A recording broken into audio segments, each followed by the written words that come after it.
And we're back. I'm Alec Dinkoff, voice, talent, here with Steve Todd, creator and founder of Open Source Workplace. Steve, how are you doing today? Doing very well, Alec. How you doing? Whew, pretty good. Pretty Good, good. Pretty good, good. good, good. And For thank you for everyone for everyone, listening, for checking us out, right? yes, thanks for joining us. Hey, if you're new and you've never seen us before, that's fine. Welcome. I'm Alec, that's Steve, and you should subscribe and hit that notification bell. That way you can continue spending time with us. Usually we like to share a little bit of something personal about who we are. Mostly we look at Steve because, well, he's a little bit more interesting than I am. What can you say? But today I do want to share something, a neat little tidbit about myself that most people don't know. I have actually backpacked from the top of Japan to the bottom. This is mainland. I didn't start go island hopping, but it took about 3 months. I took my time, and it was an amazing adventure. It's something people don't usually know about me. They just ask me about voice work and voiceover, and we move on. So that sounds like the life of Riley, Alec. Yeah, 3 months, 3 months through Japan. Fantastic. What was that like? I was younger, right? It was a transition time, as sometimes a lot of travel comes at the perfect transition time, right? Um, and the best part, Steve, I that's so tough because there were so many good memories, and each city brought so much different. I went to it was during the fall, and for those of you who have been there in the fall, fall's a big festival season. So I was hitting just by luck, by chance, I was hitting festival after festival in these towns, and that so it's unfair for me to say, oh, this was the best town, right? And I can't really say this was the best experience because they all were unique because that town had a special festival just for them. So it really it was the time of my life, and I wouldn't say one moment was better than any other because I'd go back and do any of it again. Wow, fantastic. I guess whenever you have the 3 months, you can take your time. Yeah, that's never gonna happen again. There you go. There you go. But maybe it could happen for you if you were just more productive at work. Why I bring that up? We have a segment here on every video where we like to give one productivity tip for the office, for the working environment. Steve, what's today's productivity tip? So today's tip is going to be hold stand-up meetings. So often we go into a meeting, everyone sits down, everyone sort of shuffles around their paper, they check their phones, they grab their cup of coffee, everyone shoots the breeze about what they did the previous day, what's going on, all the stresses. So stand-up meetings are basically designed to be very, very quick. It basically is everyone stands up around a board and everyone just gives their quick updates. And the point of it is to be really short, sharp, and to the point. And this should be a big time saver for, what should usually take, say, 30 minutes. You can really condense down to 15. Whenever everybody who goes to a stand-up meeting knows the intent is not to get comfortable, but to provide your update so that the project or whatever you're doing can move on very quickly.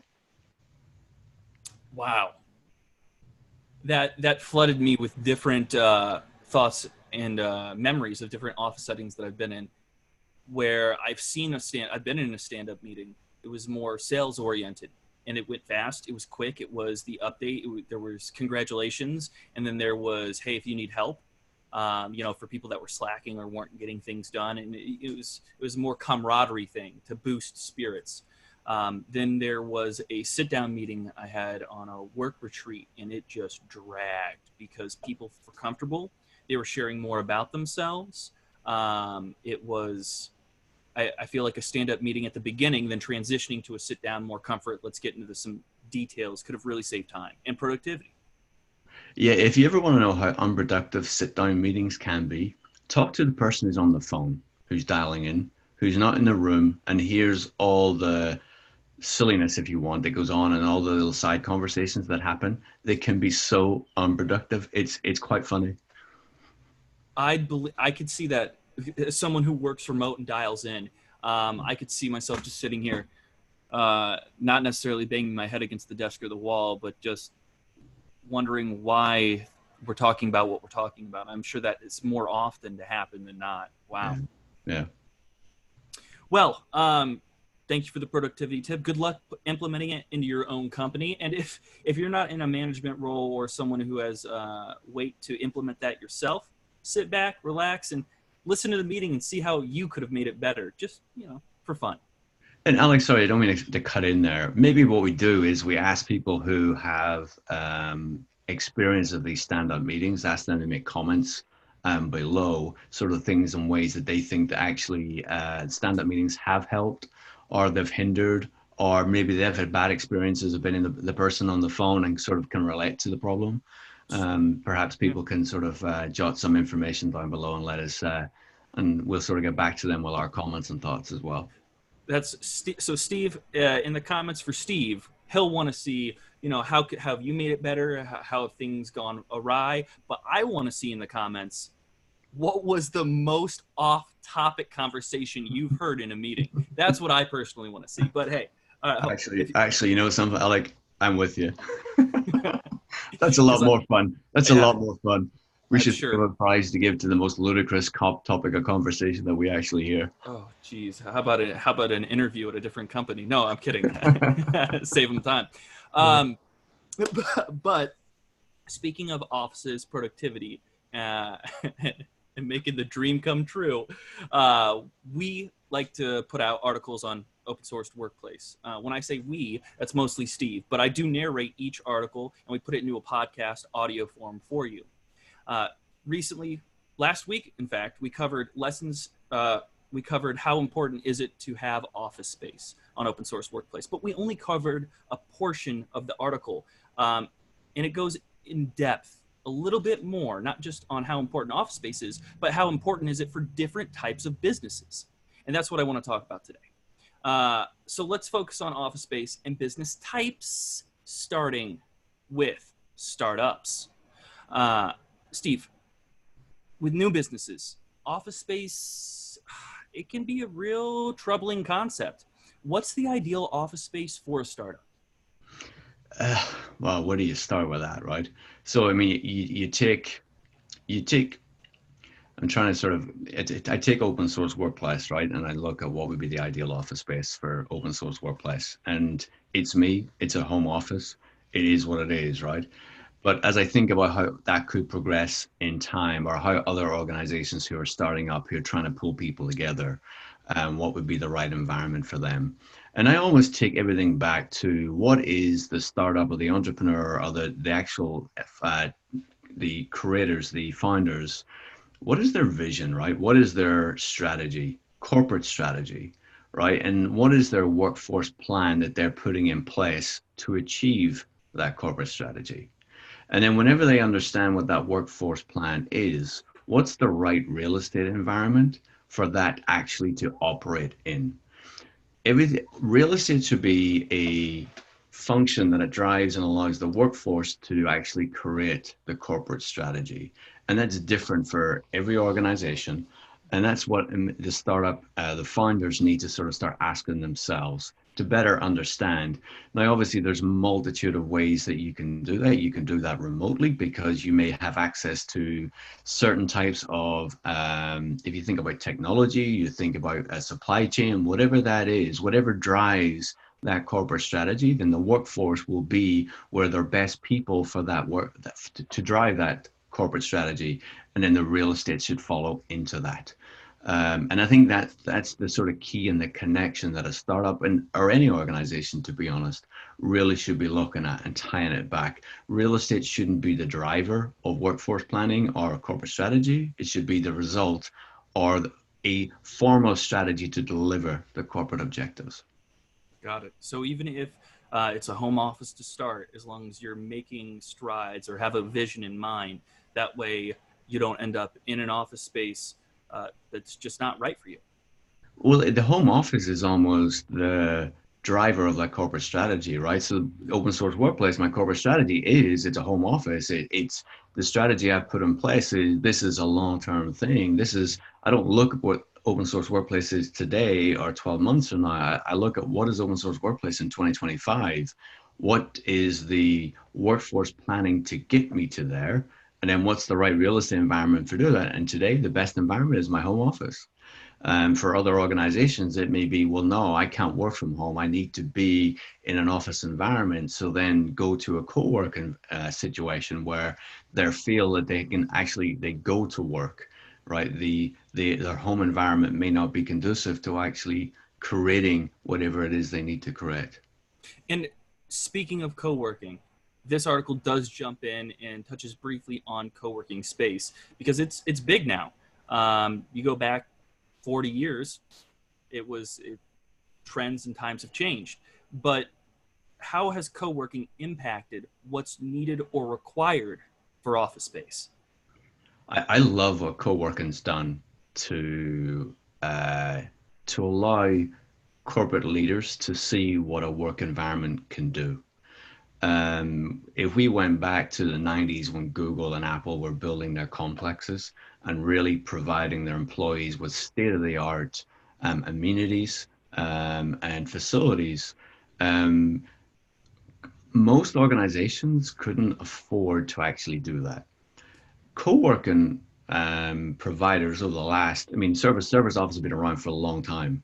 And I mean, we've talked before about how we've got all those different co-working locations on open source. But if we look, back to, I don't know, 2012, 2013 from there, where they've kind of got kind of trendy in a sense of they're all built for social interaction and communities, right? So that's their whole purpose. Yes, you go there to work, but they're built around a different ethos.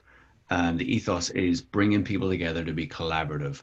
And obviously, if you're a startup and you may be a startup where it's an individual or a individual or two, and you want access to skilled people, you can go there and find other people who are entrepreneurs that offer different services, and then you provide that. And that's what the great thing that a lot of the startups or a lot of the most recent started co-working companies have actually, that's how they started, that's what they created, right?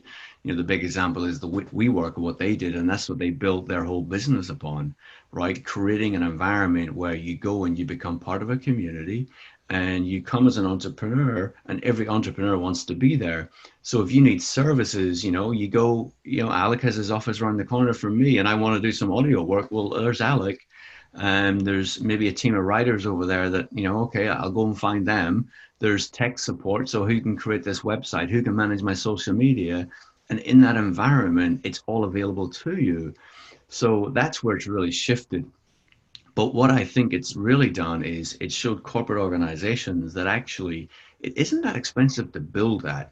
We see the benefits of it, the publicity of it, it's in the media, and it's just elevated, excuse me, those basic communities, and it sort of shone some light on the benefits of a community and social interaction in the actual corporate office. And I think it's tremendous. The best things that the co-working providers have actually really, really done, and they do it so well. I know the idea of it. It's alluring. Yeah, I would love to go to a co-working location, but with audio, when I'm recording, it needs to be much quieter. I need a designated space for it, perhaps a vocal booth, and I can't just pack it up and bring it with me. But if it wasn't for that, I'd be in a co-working space. I know that about myself. So on the back of that, if you're a co-working provider and you're in LA and you have one of those, let Alec know. He wants to go. Well, so some people have phone booths, right? They'll have the phone booths, and if the phone booth was all it would take is one of those to be transformed a little bit, and you would have recording booths right away. That's actually in an area like this, in LA or even New York. I know a lot of commercials, a lot of things are done in New York. I could actually see that being a huge, especially with apartment living and having noisy neighbors. I'd go to a co-working space with a phone booth that could become a vocal booth in a heartbeat. Yeah, actually, the only one I've been to, I think, where I've seen that, there's a couple actually, I've seen different forms of it. I think WeWork at their headquarters actually have a sound booth for radio and doing podcasting. It's very smart. Serendipity Labs in New York actually have an area where they stream Zoom, so you can actually go and create that. It's in an environment. It's not as enclosed. It wouldn't be sort of more suitable to you. But again, it's they're I think they see the opportunity. There's a demand for it, and then obviously the product is then evolving to provide solutions for the services that are needed.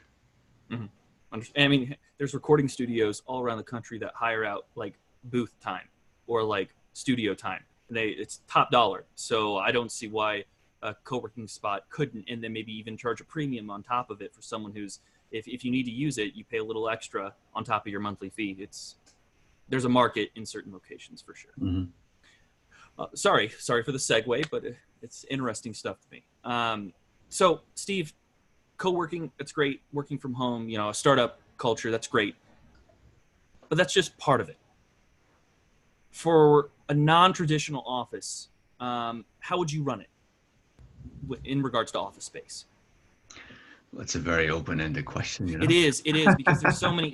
What is traditional nowadays? I mean, yeah. We all kind of get a picture, but so really, this is an open-ended question for you.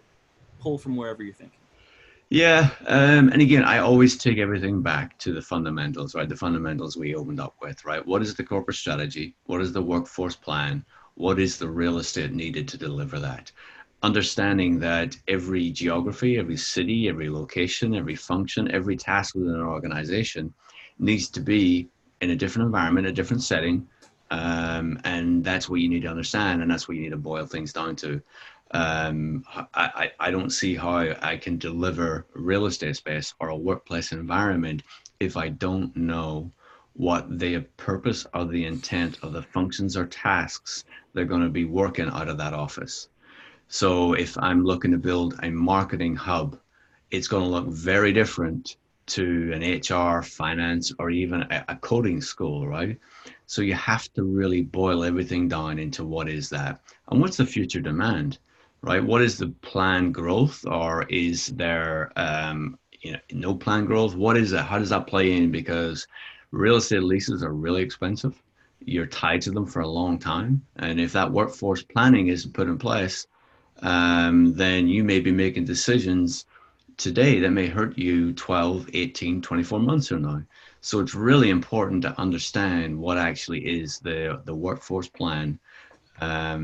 As well as those important tasks. And I'm sure, later as we sort of dig into a lot and get more involved in a lot of these things, we'll dig into, well, how do you actually evaluate or understand the functions and the tasks that operate out of the different locations? Because those are things that I've done in the past, and those are things that I love to do, and I hopefully get the opportunity to share as we do these videos. But everything ties back to function, tasks, and what's the purpose.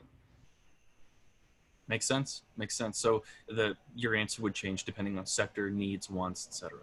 Absolutely. You look at a manufacturing facility, right? It's completely different. The actual demand on that, and with the changing landscape of real estate, would a manufacturing company who perhaps a few years ago may have purchased a building, with the way workforce is changing in time and technology is evolving, how does that change? This week I was actually visiting Herman Miller, which is a furniture manufacturer, and taking a tour of their facility, which is phenomenal.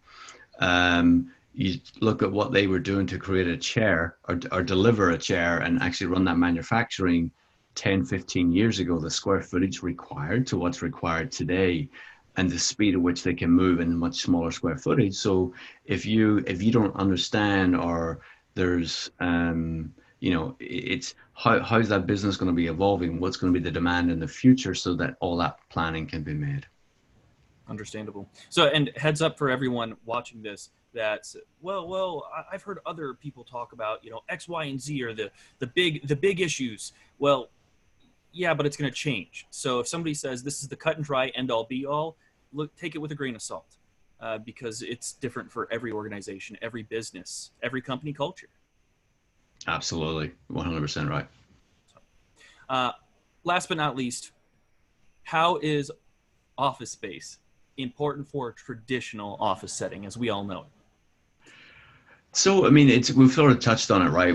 And perhaps maybe not today, but in past conversations, right? It's all about social interaction, knowledge workers bringing them together. Again, if you're manufacturing, well, it just is what it is, right? You got to have that. But we're talking about the traditional. The traditional is all about social interaction. How do you bring people together? How do you create an environment to allow them to be innovative, and also yeah, just collaborate. So and again, all it's about the design. How do you bring that together? How do you design the workplace to really make that a focus point and a focal point? But yeah, but we've talked about it before, and again, it all lays into the engagement as well, right? The employee. Engage, engagement, social interaction, and there's more. There's levels to that, but then it starts to also depend on your organization. So, very good. Uh, if you're interested in seeing more, the article's available online, open source workplace, or in our podcast. Go check it out. Link in the description. If you like this, share it. Social media. We don't care where you share it. We're open to everyone. We're here to provide you with the best information we can. So until next week, we'll see you then. Bye now.